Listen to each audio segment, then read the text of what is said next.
वो बोले तिब्बलिराज स्वामी नाथ महाराज की जय।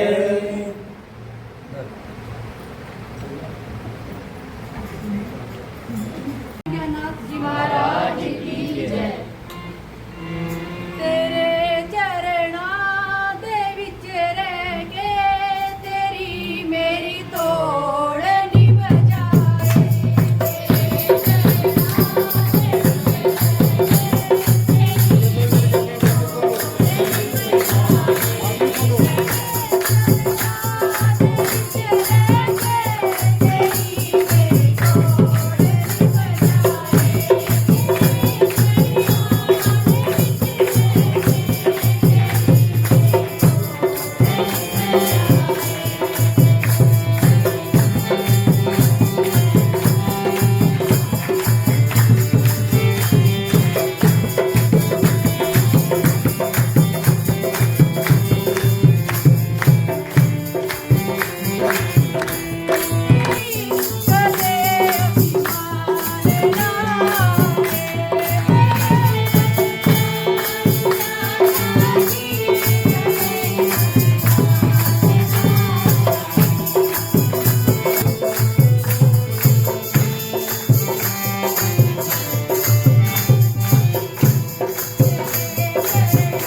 प्यार और सत्कार के साथ बोलना जी।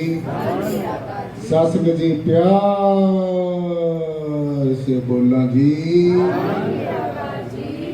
आदि गुरु नमस्कार निराकार श्री सतगुरु चरणोत प्रोत परवेश एक अनेक विस्तार रब नमस्कार बूटा चरण गट गट में प्रवेश धन धन मेरे सदगुरु पूर्ण गुरु मेहताब बार बार करू वंदना नमस्कार हर बार बार बार करू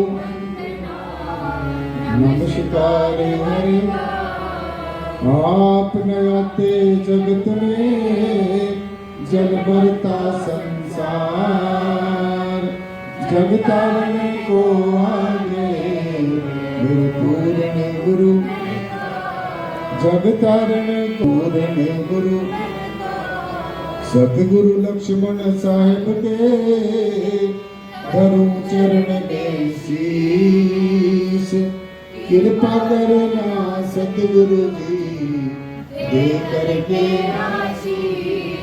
कृपा करना सतगुरु जी दे करके सतगुरु स्वामी ज्ञाननाथ जी और ब्रह्म निराकार दया दासी पर कीजिए मेरा नाम करो स्वीकार दया दासी पर कीजिए मेरा नाम करो स्वीकार दंडोत बंधन गुरुदेव को निराकार जिस दर्श दिखाया दुख भी चौकट के सुख से थी जन्म मरण दुख कटया मुक्त पदार्थ बीच समाया दुखी हो संसार है आवागम निदान यम काल न सिरो उतरे मन मुख कौड़ी जन्म गवाया शरण पड़े बूटा सिद्धि सत शब्द दे शरण पड़े बूटा सिद्धि सत शब्द दे प्रेम भगत गुरु पूज के निराकार का ध्यान दिलाया जेहा बीजा महताब तेरा फल जेहा बीजा महताब तेरा फल धन धन मेरे सतगुरु पूर्ण गुरु महताब बार बार करो वंदना नमस्कार आप नयाते जगत में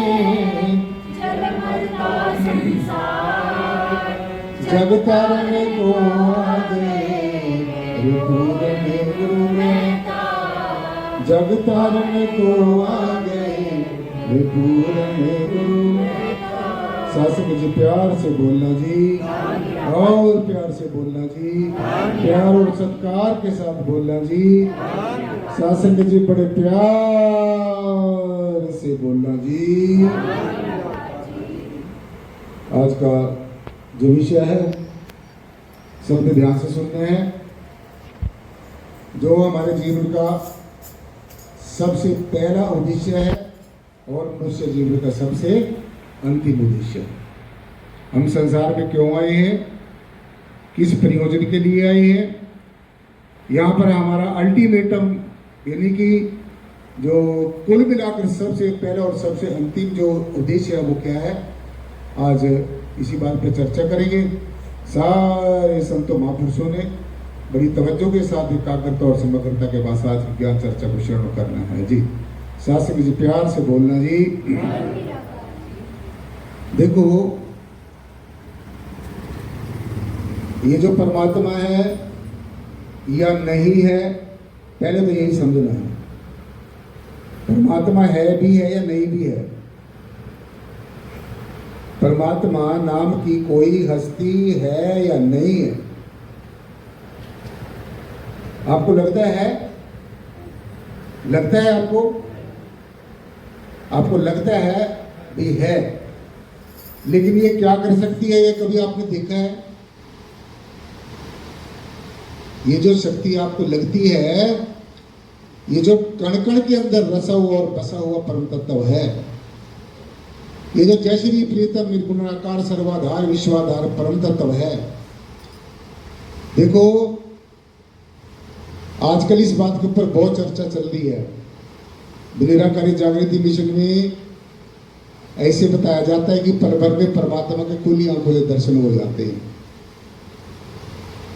ये आजकल एक चर्चा का विषय बना हुआ है। जो लोग ये समझते हैं भी क्या परमात्मा को देखा जा सकता है, खासकर उनके लिए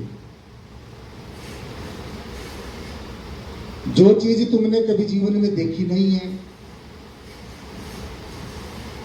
जिसका आपको ज्ञान नहीं है और जिसकी आपको पहचान नहीं है और जिसका आपको ऐसा एहसास नहीं होता कि ये चीज है या नहीं है। जैसे मैंने आपसे पूछा कि क्या आपको लगता है परमात्मा है, तो आपने कहा भी हाँ जी हमें लगता है, यानी कि आपको एहसास होता है भी कोई हस्ती है। तो यहीं से ही हमारी परमेश्वर की खोज शुरू हो जाती है। जब हमें ऐसा लगना शुरू हो जाए, जब हम जो सोचते हैं उससे अलग कोई बात हो जाए, जब हम ऐसा सोचते हैं कि ऐसा होना चाहिए और उससे विपरीत हो जाए, जब हम चाहते हैं कि ये चीज मुझे मिल जाए और वो चीज आपको मिलती नहीं है, और अगर मिल भी जाती है तो ज्यादा दिन वो आपके पास ठहरती नहीं है, और अगर वो ज्यादा दिन ठहर भी जाए तो आपकी समझ में नहीं आती वो क्या है, और अगर आपकी समझ में आ भी जाए तो आपको पूरी तरीके से उसको नहीं समझ सकते। तो सीधा सीधा आपने ये समझना है, परमात्मा कोई प्राप्त करने वाली चीज नहीं है। जैसे आज तक मैंने भी ज्यादातर संतों महात्माओं के मुख से, उनकी वाणी में ऐसा लिखा हुआ है वेदों शास्त्रों ग्रंथों में कि परमात्मा को हमने प्राप्त करना है। तो मैंने बहुत प्राप्त करने की कोशिश की परमात्मा को। जितने भी बाहरमुखी कर्मकांड हैं, धार्मिक कृत्य हैं, देखो उनसे हमें कुछ ना कुछ प्रेरणा जरूर मिलती है। जो हम बाहरमुखी कर्मकांड करते हैं, बाहरमुखी धार्मिक कृत्य करते हैं, सो उनसे हमें कुछ ना कुछ प्रेरणा मिलती है। लेकिन मेरे को किसी इंसान ने पूछा, कहते जी क्या मूर्ति पूजा करनी चाहिए? हमने कहा भी आपको क्या लगता है अभी करनी चाहिए? कहता हाँ जी करनी चाहिए, बस करनी चाहिए। जब आपके मन को भा गई है ये बात है भी मूर्ति पूजा करनी चाहिए, तो आपके लिए तो सच है ना भी आपने करनी चाहिए, तो आप करके देखो। और मुझे ऐसा लगता है कि मैंने कहा भी आप पूजा पाठ अपने घर में किसी न किसी करते ही होंगे। ऐसा कोई इंसान नहीं है जो अपने घर में किसी न किसी की पूजा, बेशक वो मूर्ति की पूजा करता है। तो वो मूर्ति की पूजा करना, इंसान के बनाए भगवान की पूजा करना, इंसान के बनाए भगवान का ध्यान करना, इंसान की बनाई हुई जो तरह तरह की पूजा पद्धतियां हैं उनके ऊपर चलना, इंसान के परमात्मा को जानने के बनाए गए तौर तरीके उनके ऊपर चलना, इंसान की बनाई हुई जो परंपराएं उनके ऊपर चलना, तो वो तो चल के ही पता चलेगा ना आपको कि चल के हमें क्या पता चला है, कोई कार्य करके हमें क्या पता चला है। हमने कहा भाई देखिए, जो मूर्ति पूजा है, अब आपको ये नहीं पता है कि मूर्ति पूजा कौन सी करनी चाहिए। मूर्ति पूजा भी करनी चाहिए, लेकिन कौन सी मूर्ति पूजा करनी चाहिए? ये सब ये सगुण ब्रह्म बैठा है, इसकी पूजा करनी चाहिए। जो ये इंसान भगवान ने बनाया है, परमात्मा ने बनाया है और अपने तरीके से बनाया है। जहां हमारे शरीर में जो अच्छा समझा है वो उसने वहां पर फिट कर दिया है। जो भी अच्छा समझा, आपकी सलाह ली परमात्मा ने भी आपको ऐसा बनाऊं नहीं। जैसे जैसे किसी के प्रारब्ध कर्म होते हैं उसके अनुसार उसको वैसी मति मिल जाती है, वैसा दिलो दिमाग मिल जाता है, वैसे अपना घर परिवार में जन्म मिल जाता है। अब सभी लोगों को तो राजाओं के घर में जन्म नहीं मिलता, क्यों नहीं मिलता? सभी को संतों महापुरुषों के घर में जन्म नहीं मिलता, क्यों नहीं मिलता? सभी को संतों महापुरुषों की शरण नहीं मिलती, क्यों नहीं मिलती? इसका कोई ना कोई कारण जरूर है। यानी कि दुनिया के हरेक कर्म का, हरेक कार्य का कोई ना कोई कारण जरूर है। आपके यहाँ आने का भी कोई ना कोई कारण है, मेरे बोलने का भी कोई ना कोई कारण है, आपके सुनने का कोई ना कोई कारण है, परंतु इन सब कारणों का एक महाकारण है। ऐसी भी कोई बात है जिसमें सारे कारण हो रहे हैं? ऐसा भी तो कोई ना कोई अस्तित्व होगा ना, जिसमें ये सब कुछ हो रहा है, जिसमें ये जो परम सत्ता है, ये जो परमेश्वर है। देखो, किसी को ढूंढने की जरूरत हो या ना हो, हमें नहीं पता इस बात का, लेकिन जो परमेश्वर है, जो परम तत्व है, वो हमारे आमने सामने है। और ये सिर्फ इसी क्लास में पढ़ाया जाता है, ये बात मैं बड़े दावे के साथ कह देता हूं। ये पढ़ाई सिर्फ निराकारी जागृति मिशन में ही पढ़ाई जाती है, और ये बात हमारे मिशन में ही कही जाती है, और ये मैं नहीं कह रहा हूं। देखो, हमारे पैनल पे लिखा है, पल भर में परमात्मा के खुली आंखों से दर्शन।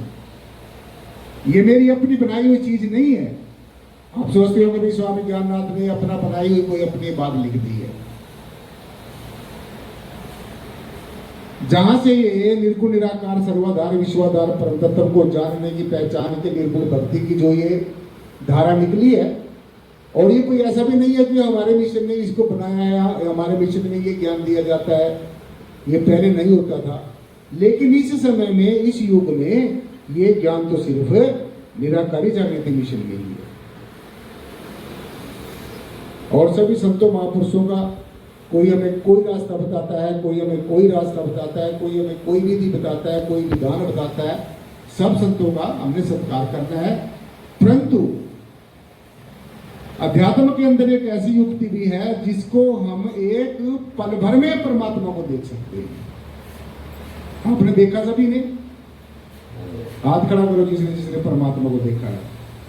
देखो, परमात्मा को देखा, आपने नहीं देखा? आपने देखा नहीं? नहीं, जिसने नहीं देखा वो मत करना।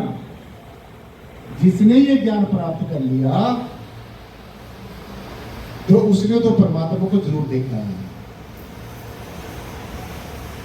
लेकिन जिसने ये ज्ञान प्राप्त कर लिया, उसकी आत्मा ने अपने असली स्वरूप को उस दिन ही जान लिया। जीवात्मा ने जिस दिन ही इसका इशारे से दर्शन कराया जाता है, तो उसकी जीवात्मा ने, उस जीव ने ये अपने स्वरूप को उसी दिन ही दर्शन कर लिया। लेकिन एक बात ध्यान रख लेना, जो ये कहता मैंने परमात्मा को देख लिया, वैसे ना कुप्पा पड़ के फूल के घूमते रहना मैंने परमात्मा को देख लिया है।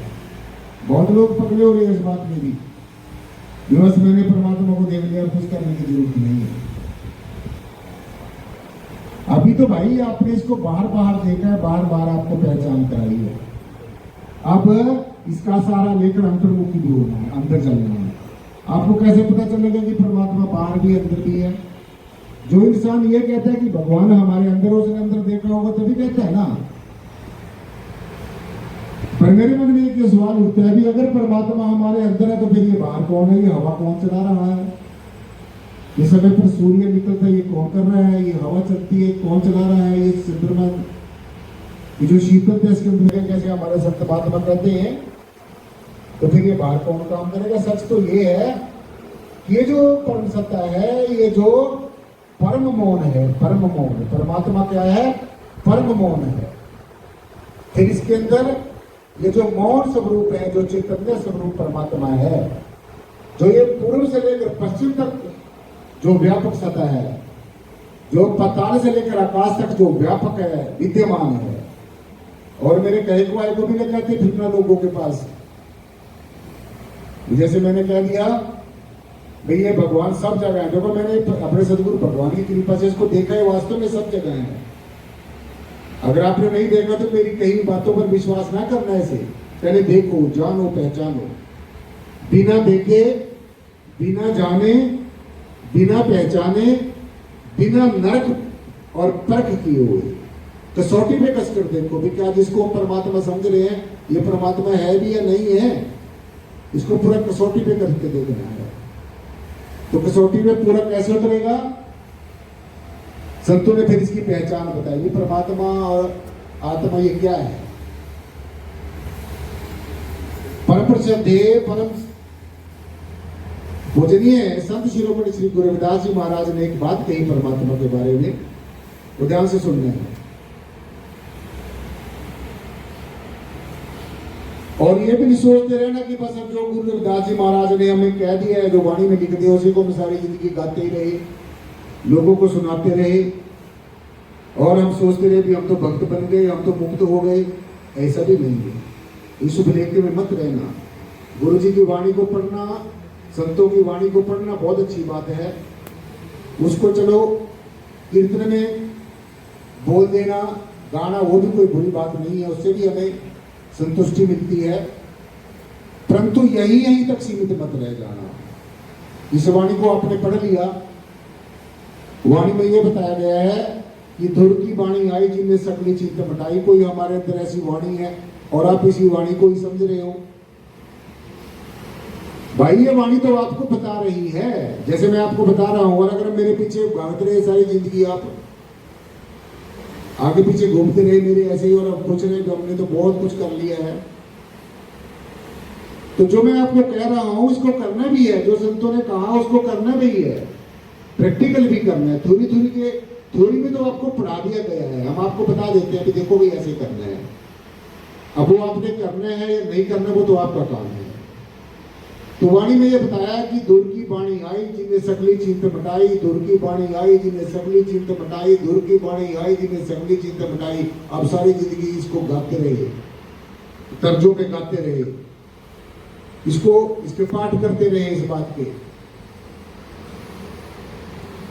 तो वो तो आपको पहले दिन ही समझ लेना चाहिए जब आपको बताया गया कि हमारे अंदर कोई ऐसी आवाज है, हमारे अंदर कोई ऐसी वाणी है जो परमेश्वर के, जहां पर भी परमेश्वर का सिंहासन है, जहां पर भी परमेश्वर हमारे अंतर में,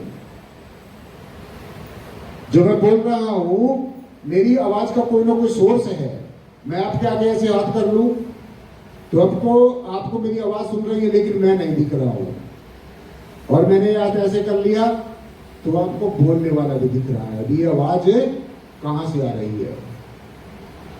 तो सीधा सीधा आपने ये समझना है, अगर आपको अपनी आवाज को परमेश्वर तक पहुंचाना है तो आप क्या करेंगे?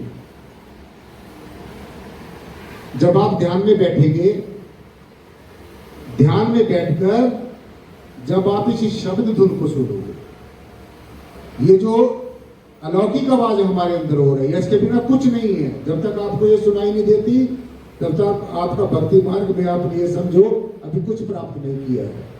अभी तुम वहीं बैठे हो जहां से आपने यात्रा शुरू की थी।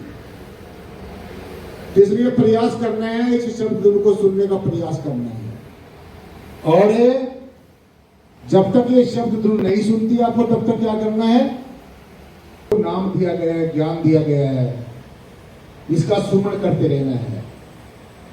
जैसे एक किसान बीज बो देता है भूमि के अंदर, फिर वो बीज क्या होता है, उसके अंदर से अंकुर फूट जाता है, ऐसा ही होता है ना।